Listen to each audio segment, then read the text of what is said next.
اینجا مرکز پازایی بین المللی است، جایی که پزناوردان این گونه راه میرن، این گونه نان میخورن و این گونه هم آب می نوشن. مرکز پازایی بین المللی یکی از معجزه های ساخت دست و فکر انسان است که بدون کدام ماشین با سرعت 28,000 کیلومتر در ساعت به مدار زمین میچرخد.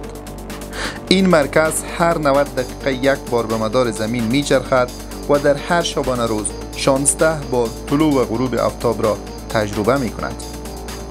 بردن هر 1 کیلوگرم وزن از زمین به مرکز پازایی جهانی $10,000 هزینه دارد. این مرکز از 27 سال به این سو دور زمین میچرخد و تا حال 10 فضانورد رفتن به این مرکز را تجربه کردند. بیایید در آخر چند تصویر از نقاط مختلف روی زمین را ببینیم که توسط عکاسان آمریکایی در مرکز پازایی جهانی گرفته شده است.